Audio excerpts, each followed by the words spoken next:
আজি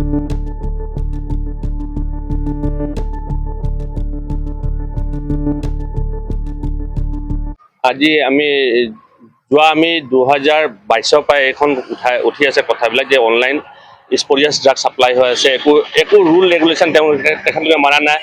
আজিকালি AI generated প্ৰিছক্ৰিপশ্যনৰ পৰা দৰৱ পঠিয়াই দিয়ে। তাত দেখা গৈছে যে মেক্সিমাম আমাৰ যি হোষ্টেলত থকা ল'ৰা বা এইবিলাক সমাজত যি ল'ৰাবিলাক আছে তেওঁলোকে নিচা বস্তু ইজিলি পোৱা গৈছে, য'ত আমাৰ ফিজিকেল ফাৰ্মাচীবিলাকে তেখেতলোকে এটা ভেৰিফিকেশ্যন কৰি দিয়ে।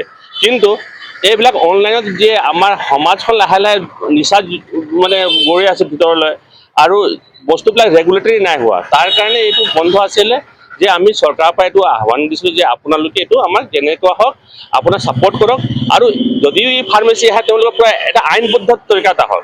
যে আজি ই ফাৰ্মাচীয়ে দিল্লীৰ পৰা ডিব্ৰুগড়লৈ মাল ছাপ্লাই কৰি দিয়ে, তো দিল্লীত কি হৈছে, তেওঁলোকৰ ক'ৰ আছে, হাত কি আছে, আমি একো গম নাপাওঁ। এইবিলাক যি বস্তু ৰেগুলেটৰিজ নাই তাত, আৰু একো এক নাই তেওঁলোকৰ এগেইনষ্টত, তো কেনেকুৱা হ'ব? এইকাৰণে আজি আমি এইটো বন্ধ দাবী দিছিলোঁ, অল ইণ্ডিয়াই দিছিলে, তাক আমি সমৰ্থনে জনাইছোঁ। আমাৰ 350 ওচৰ আমাৰ মেম্বাৰ আছে গোটেই জিলাত, বুজিছে না। আৰু প্ৰত্যেক মানে আজি মেম্বাৰ চবে বন্ধ ৰাখিছে।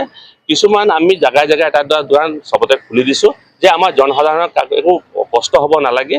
আমাৰ এটাও দোকান নাই যি আমি পাৰ্মিশ্যন দিছোঁ খুলিবৰ কাৰণে, তেখেতলোকে খুলি আছে।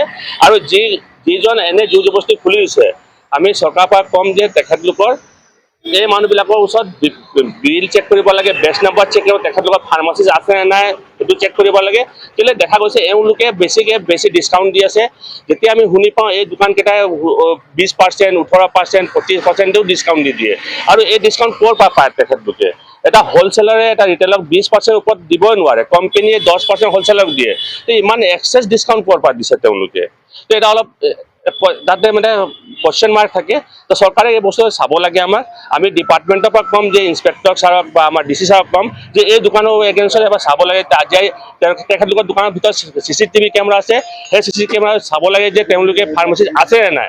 আৰু প্ৰত্যেক পাৰ্চেজ বিলত বেচ নাম্বাৰ তেওঁলোকে নিমিলে, তেওঁলোকে একো মানি ৰিচিপ্ট নাকাটে, এইবিলাক তেওঁলোকে কৰে। তো এই কাৰণে আমি চৰকাৰৰ পৰা এটা অনুৰোধ কৰিম যে এই বস্তু চাব লাগে। এতিয়া এইটো আমাৰ মেইনকৈ 3টা ছাবজেক্টৰ ওপৰত আছে। আমাৰ অনলাইন মেডিচিন ছাপ্লাই কৰি এটা গোষ্ঠীয়ে গোটেই অসমখন বৰবাদ কৰি দিছে, মানে ক্ষুদ্ৰ ঔষধ ব্যৱসায়ীসকলক হেৰি কৰি দিছে, আৰু সেইটো জনসাধাৰণক বিপদে মানে স্বাস্থ্যৰ কাৰণে ক্ষতিকাৰক। সেইটো কাৰণে আমি অল ইণ্ডিয়া অৰ্গেনাইজেশ্যনে বন্ধ দিছে। দ্বিতীয়তে অতিমাত্ৰা ডিছকাউণ্ট, ইমান ডিছকাউণ্ট দিছে, ঔষধবিলাক কেনেকুৱা ধৰণৰ ঔষধ দিছে, কি ধৰণৰ কেনেকৈ ধৰণে ঔষধ দিছে, সেইটো বিষয়ে আমাৰ দিল্লীত তেওঁলোকে আলোচনাও কৰিছিলে, কিন্তু চৰকাৰে এইবোৰ কোনো পদক্ষেপ লোৱা নাছিলে, সেইটো কথা। আৰু ফাৰ্মাচীবিলাকে মানে কোনো বেচ নাম্বাৰ, কোনো ফাৰ্মাচিষ্টৰ লাইচেঞ্চ নোহোৱাকৈ ঔষধ, নিচাজাতীয় ঔষধ বা জনস্বাস্থ্যৰ ক্ষতিকাৰক যিবোৰ ঔষধ অহৰহ বজাৰত মানে অপেন মানে বিক্ৰী কৰি আছে। সেইটো বিষয়ে আমি মানে পূৰা প্ৰতিবাদ কৰিছোঁ। পূৰা প্ৰতিবাদ কৰি আমাৰ ডিব্ৰুগড় জিলাত প্ৰায়বিলাক ফাৰ্মাচী মানে আমি বন্ধ কৰি দিছোঁ, আৰু জনসাধাৰণৰ সুবিধাৰ কাৰণে আমি কেইখনমান মেডিকেল কলেজৰ ওচৰত 2খন, আৰু প্ৰত্যেক ইয়াতে চাব ডিভিজনতে এখন ফাৰ্মাচী খোলা দিছোঁ। আৰু প্ৰত্যেক আমাৰ যিবিলাক আয়ুষ যিবিলাক মেডিচিন সেইবিলাকক আমি খোলা ব্যৱস্থা কৰিছোঁ, যাতে এই ছাপোৰ্টটো আজি সম্পূৰ্ণ হৈছে। আমি মানে তাৰবাবে আপোনালোকৰ জৰিয়তে সকলো জনসাধাৰণক আমি অৱগত কৰিছোঁ। এইটো আমাৰ ধৰক চিডুলিছ ড্ৰাগছ, এইবিলাক মানে উইদাউট ডাক্তৰৰ প্ৰেছক্ৰিপশ্যনত বিক্ৰী কৰিব নোৱাৰে বুলি আমাৰ ড্ৰাগ ইনস্পেক্টৰ, ড্ৰাগ কণ্ট্ৰলৰ পৰা মানে আমাৰ চাৰ্কুলাৰ আছে। গতিকে আমাৰ প্ৰত্যেকৰে আমাৰ বহি আছে, চিডুলিছৰ বহি আছে। আমি সেইমতে কোন ডাক্তৰে প্ৰেছক্ৰিপশ্যন কৰিছে, কোনে কাক দিয়া হৈছে, এইবোৰ চব ৰেকৰ্ড আমাৰ ৰেগুলাৰ দিয়া হৈছে।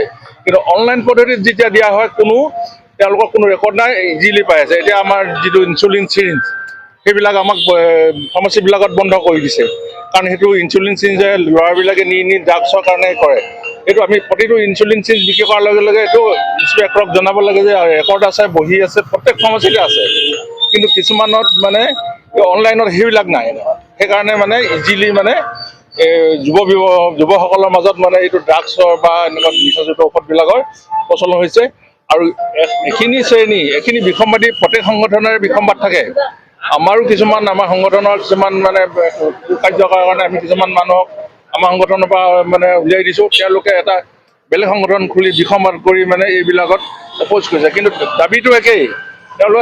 দাবীটো একেই, কিন্তু তেওঁলোকে যে বিসম্বাদ এটা কৰিবলৈ মানে ভুৱা এটা প্ৰচাৰ চলাবলৈ বহুতে চেষ্টা কৰি আছে।